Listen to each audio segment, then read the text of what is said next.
burya muribeshya cyane. Kuba umukristo uri indyarya birutwa naho wajya mu kabari ukanywa ijoro n'amanywa udakura agaheha ku munwa. Rero izi ndyarya zose zibarirwa mu matorero si abakristo, ni indyarya zibeshya ko ari abakristo, nyamara mu rwego rwo kubakabutamo amakuru zijyana hanze y'itorero. Indyarya zikubihiriza ubuzima. Kubana n'indyarya biragatsindwa. Kubana n'indyarya ni kimwe no kuba muri Gehinomu. Indyarya ziroreka. Indyarya igusenya umutima n'umubiri. Indyarya ikwangisha isi. Indyarya ikwangisha ubuzima. Kubana n'indyarya bigutera kuzinukwa. Kubana n'indyarya bigutera kwizera guke. Kubana n'indyarya bigutera kwinubira Imana. Kubana n'indyarya, wumva ubusharire bwo kubana n'indyarya, ibuka ya ndyarya mu bana. Iyo ugize ubwenge bwo kumenya ubuzima bw'indyarya, bwo kumenya imico y'indyarya, indyarya urayimenagura ukayigira umushongi.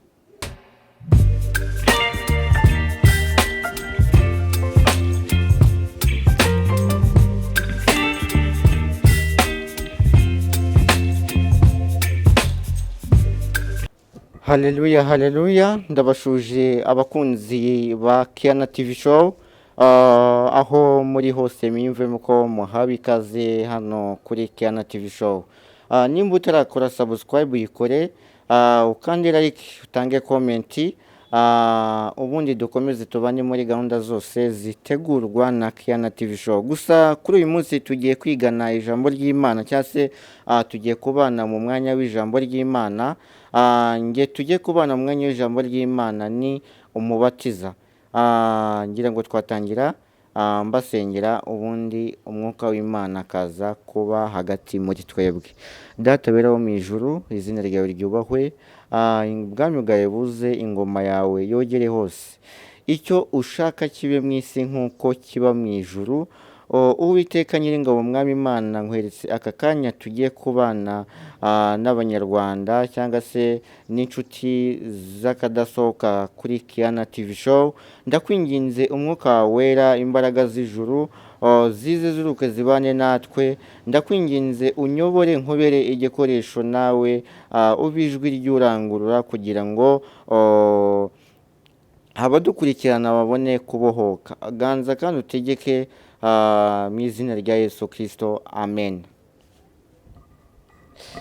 Nk'ibisanzwe nk'uko mwabyumvishije, amazina yanjye ni umubatiza.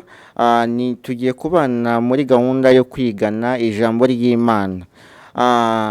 Kuri uyu munsi ngiye kuba nabagezaho ubutumwa cyangwa se message igira uti twirinde uburyarya. Ese kubera iki kuri uyu munsi tugiye kuba twakiga kwirinda uburyarya? Hari n'izindi nyigisho tuzagenda twiga zitandukanye, ariko kuri uyu munsi Uwiteka Mwami Imana yashimye ko twigana kuri aya magambo, cyangwa se tuganira kuri aya magambo. Muri iyi minsi ya none uburyarya burakabije kandi burushijeho gufata indi ntera. Uburyarya buragwiriye. Umuntu arakubeshya ko agukunda, nyamara ari ukukuryarya kugira ngo abone uko yajya guca muri humye. Umuntu akakubeshya ibintu runaka. Ngira ngo abantu benshi bagenda bazinukwa abandi bitewe na virusi itera uburyarya. Ese umuntu ajya kuryarya byagenze gute? Ase uburyarya Imana ibivugaho iki? Ubundi kuryarya ni ikintu kibi, gishobora kuba cyakorwa kikagira ingaruka mbi ku muntu ubikorewe. Ubundi umuntu uryarya undi ni umwanzi. Ase ushobora kuryarwa byagenze gute? Hari ushobora kuza aje imbere yawe akakuryarya mu rwego rwo kugira ngo agukuremo amakuru. agakoresha sisitemu yo kukuryarya, akakubeshya ko muri kumwe nyamara agiye kukurimbura. Uburyarya, nimba nawe uri indyarya, menya ko igikorwa ukora ari igikorwa kibi cy'ubushitani. Kuba indyarya si ibintu byiza bibereye abakozi b'Imana. Kuba indyarya si ibintu bibereye abana b'Imana.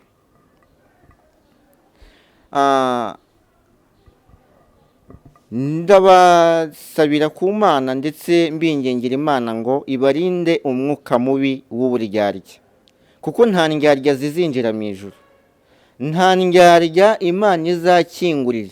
Nimba uri umukristo usenga Imana, menya ko ubuturo Uwiteka Imana yagiye gutegura mu ijuru utazabugaragazwamo cyangwa se utazabubarizwamo, kuko uri indyarya n'ubundi usenga uri indyarya. Hari ikintu kijya kinyobera mu bantu, ugasanga ni indyarya mu itorero. Ni indyarya mu itorero gute? Ni wa muntu usenya abandi, ni wa muntu mupanga ibikorwa by'ubugiraneza, wagapanga ibikorwa byo kwangiriza bya byiza mwari mugiye gukora.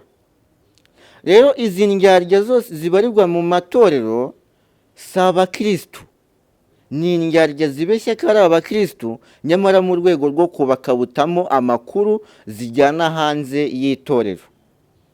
Indyarya zirakabije gukura ku munsi uko bukeye n'uko bwije. Indyarya ziraguka kandi indyarya zanduza bagenzi babo.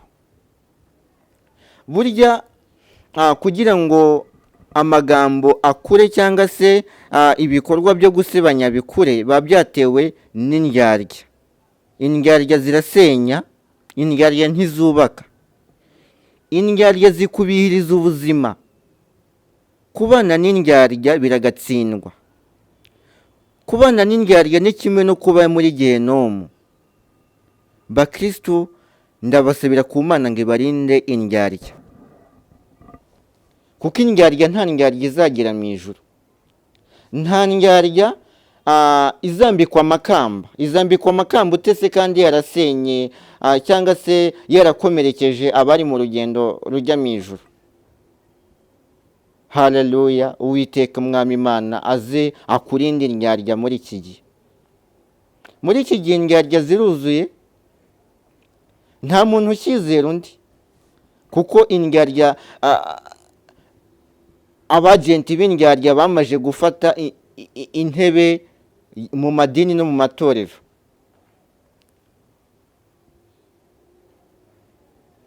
Burya muribeshya cyane. Kuba umukristo uri indyarya birutwa naho wajya mu kabari ukanywa ijoro n'amanywa udakura agaheha ku munwa. Kuko kuba mu itorero uri indyarya, uri umunyabyaha mubi cyane, umutindi wo kubabarirwa, kuruta uri gusambana ijoro n'amanywa, kuruta uri gusambana ku kiraka. Nimba uri indyarya, menya ko urutwa n'indaya ya ruharwa. Nimba uri indyarya, menya ko urutwa n'igisambo cyangwa se urutwa n'uriganya, kuko ibikorwa byawe birenze iby'igomwa. Kuko indyarya zose, indyarya iryarya kugira ngo ikomeretse umutima w'uwo iryarya. Reka twe kwirirwa tujya kure cyane, reka dutangire dusoma ijambo ry'Imana, ubundi mwumve icyo Uwiteka Imana avuga ku ndyarya kuri uyu munsi wa none. Nta gihe hatabayeho indyarya, no mu gihe cya Kristo habayeho indyarya. Reka dusome mu gitabo cya Luka igice cya 12, dusome guhera ku murongo wa mbere kugeza ku murongo wa 3. Umutwe w'amagambo uravugira uti: kwirinda uburyarya. Haleluya. Kwirinda uburyarya. Guhera uyu munsi wa none, mbere yuko dusoma ijambo ry'Imana, ndagusabye ngo wirinde uburyarya kandi wirindire indyarya. Imana iguha umutima wo kugenzura no kumenya uryarya uwo ari we, indyarya icyo ari cyo, ubugome n'ubutindi bw'indyarya. Umva uko ijambo ry'Imana cyangwa se icyo Uwiteka Imana avugira mu ijambo ryayo. Icyo gihe abantu bageze ku bihumbi n'ibihumbi, bari bamaze gukorana ku buryo bakandagiranaga. Nuko Yezu atangira kubwira abigishwa be ati, murajya mwirinda umusemburo w'abafarisayo ni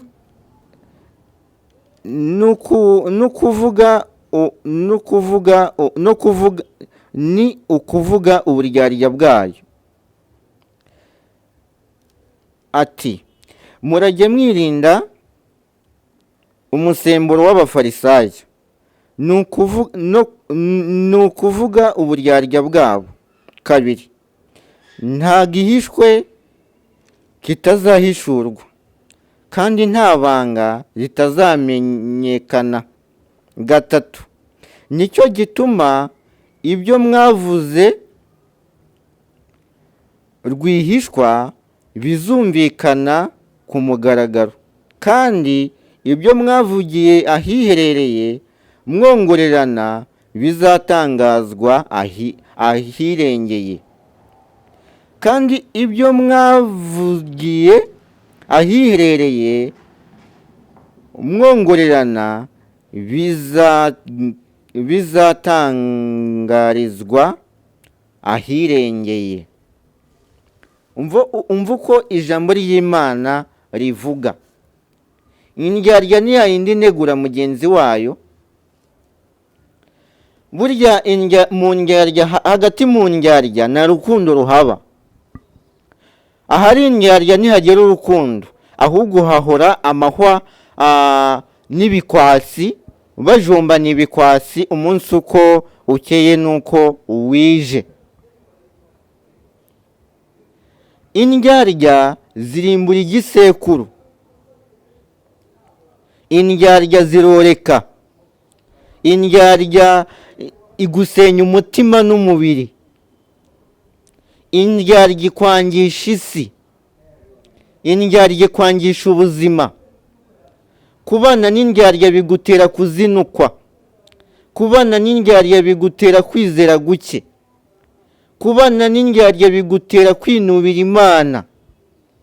Kubana n'indyarya, umva icyo bita kubana n'indyarya, wumva ubugome bwo cyangwa se wumva ubusharire bwo kubana n'indyarya. Ibuka ya ndyarya mubana, ibuka aho yakugejeje nyuma yo kuyimenya. Si nayo gusa, hari n'izindi zizakomeza ziza nutazirinda. Ibuka na ya yindi mwatandukanye mu kanya. Ariko ikintu cya mbere nabonye indyarya zizi kubiba icyizere mu bantu. Indyarya umurimo ibanza gukora mbere y'uko ugira icyo uyimenyaho, ikubibamo icyizere. Kandi iyo ikubibamo icyizere, ikoresha ibikorwa bifatika, ikoresha amajeste y'ibigaragara.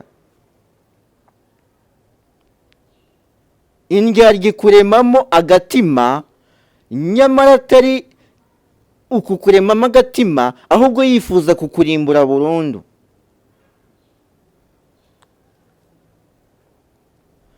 Umugome mubi ntugutuma indyarya. Gutura muri karitsiye mbi ni ugutura hagati mu ndyarya. Ubuzima buragusharirira, ubuzima bukakubihira, ukibaza ukabura ubwakomeza imbere n'ubwasubira inyuma, umutima wawe ukaba mu kirere, ugapimwa n'umuyaga. Uretse Yesu wenyine waza akakurohora ahantu indyarya zaguteretse, nta mwana w'umuntu wapfa kugukurayo, ndetse nawe ubwawe ntiwabasha kwikura ku ndyarya. Indyarya zakwiziritseho ni paka na rugi, ni pata na rugi. Indyarya yakwiziritseho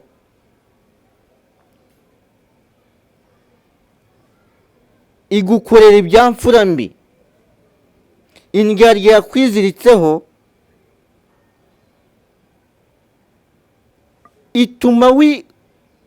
ituma wibaza cyane ku buzima bwawe n'Imana, ituma wibaza cyane ku rukundo rw'Imana. Ese iyo wiziritsweho n'indyarya, umutima wawe usuhuza umutima ku buryo bungana iki? Hari indyarya z'ubwoko butandukanye, indyarya ziri mu byiciro, indyarya zagiye ziremamo amagurupe. Indyarya zifite amagurupe, kandi amagurupe akomeye, si gurupe zigiye zifite ba adimini baciriritse.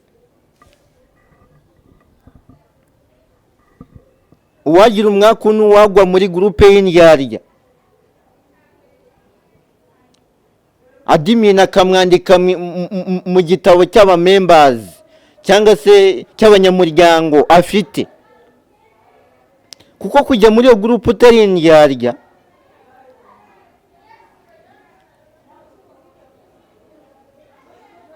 bigusenya umubiri n'umutima, bigusenya amarangamutima, bigukamuramo ubumuntu, ugasigarana umutima w'ubukoko, umutima wo kutizera, umutima wo kugira ibyiringiro bikeya imbere y'Imana.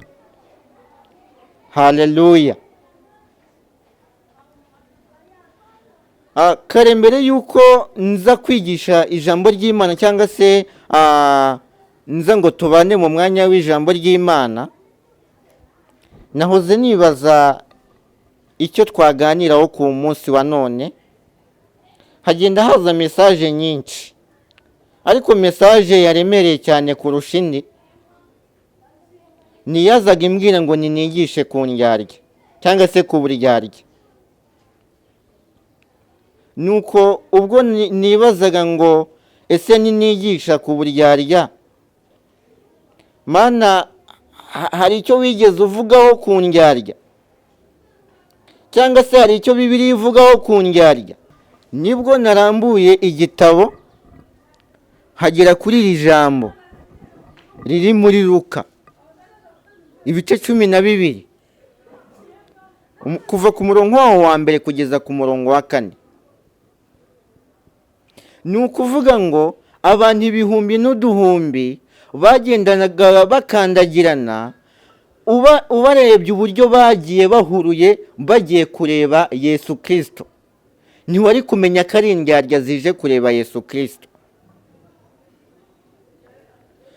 Aba bantu ibihumbi n'uduhumbi bari abafarisayo, bari baje kureba Yesu Kristo, ariko bataje kumva koko ijana ku ijana ibyo ubutumwa bwiza Yesu Kristo yigishaga, ahubwo bari bazanwe no gutata amakuru ndetse no kuryarya Yesu Kristo ngo bamwereke ko bari kumwe, nyamara batazi ko ari Imana baje kuryarya. Imana iba yabatahuye mu mitima.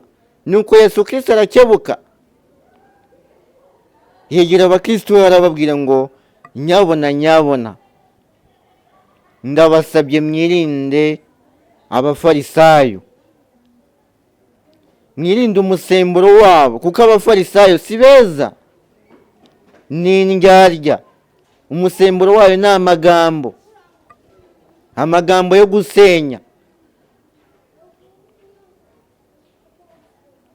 ibirungo byayo ni amacenga, ni ibikorwa by'ibitero shuma byo kukwereka ko muri kumwe. nizo ntwaro zabo, kuko iyo bagarutse bagaruka basahuye imitima, bagaruka basahuye amahoro yawe, bagaruka bibye umunezero wawe wo mu gakiza, bakagusigira kwiganyira, bakagusigira kwiheba ndetse no gusuhuza umutima mu Mana. Haleluya. Kandi izi ndyarya ntago ziri mu bakristo gusa, no mu bapasiteri habamo indyarya, mu bari ku murimo wa ritari harimo indyarya, ndetse no mu babwirizabutumwa naho indyarya zirahari. Aba ngaba ntago babereyeho kwigisha ubutumwa bw'ijambo ry'Imana cyangwa se ubutumwa bwiza bw'ijambo ry'Imana, ahubwo babereyeho kuryarya ko ari abigisha cyangwa se ari abagabura b'ijambo ry'Imana, nyamara ari abajyanwe no kunyaga amahoro y'abana b'Imana. Ibi ni ibikwasi Satani yishyiriye mu rugendo. Indyarya ni amahwa y'ibitovu Satani yifuje gutega abagenzi bajya mu ijuru. Nuhura n'umuvugabutumwa w'indyarya, azagutera kuzinukwa ndetse no kwinubira iby'Imana, azagutera kumva uri mu buyobe, kumva ko imbere mu nzira ijya mu ijuru aho wagendeye nta kigenda cyabyo. Guhura n'umuhanuzi w'indyarya azagutera kumva ko Imana ari inyabinyoma, agutere kumva ko Imana ibeshya.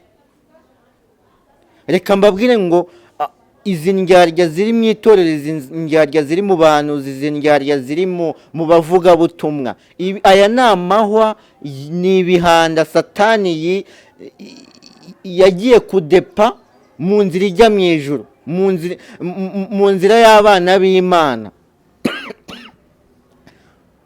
Haleluya. Ndakwinginze, gira umwuka wo kwirinda uburyarya, gira umwuka wo kwirinda indyarya, kandi ikindi usaba Imana ubwenge bwo kumenya abo mugendana nabo abo ari bo. Yesu Kristo kureba abafarisayo, nyuma yo kubareba yitegereza uburyarya bwabo, uburyo bari kuza babyigana baterana intugu baje ahari. Akimara gutahura uburyarya bwabo, yahise yegera abigishwa be aravuga ngo mwirinde uburyarya bw'abafarisayo. Nawe numenya ahantu indyarya ziri, uzakebure mwene so, umubwire ati wirinde indyarya, kuko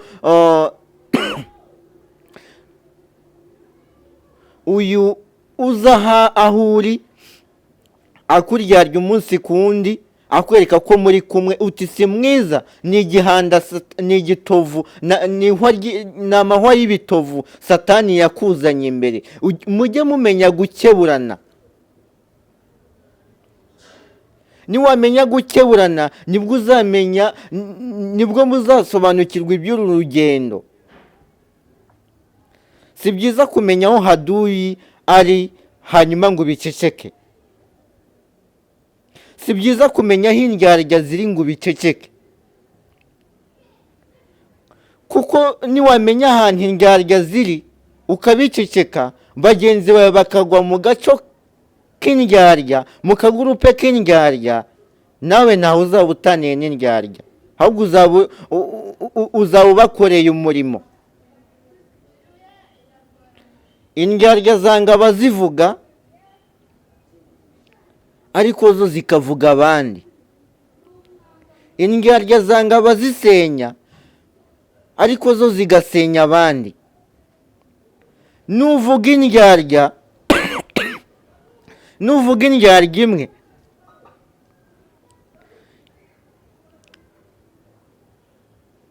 izahagurutsa ibitero ibihumbi, izahagurutsa izindi ndyarya ibihumbi zikwatake. nujya mu rugamba rwo kurwanya indyarya ku mugaragaro, zizagusenya umutima, zizakwicira ubugingo.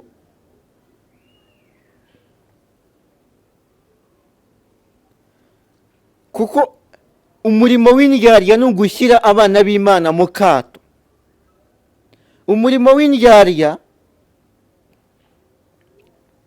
ni ugushyira abana b'Imana mu bwigunge, ni ugushyira abana b'Imana mu buzima bwo kwiheba no kwiganyira. ariko ukimara kumenya amakuru y'indyarya, egera mugenzi wawe mubwire ngo uko byasa kose naka ni indyarya, kandi mwirinde, umugendere kure, wirinde umusemburo we.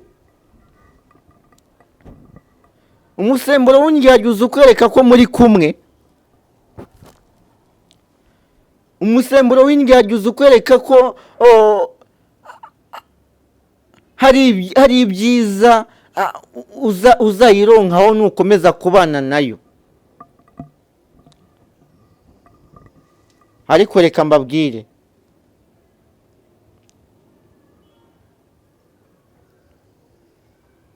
indyarya ntaho zitaniye n'amasiha.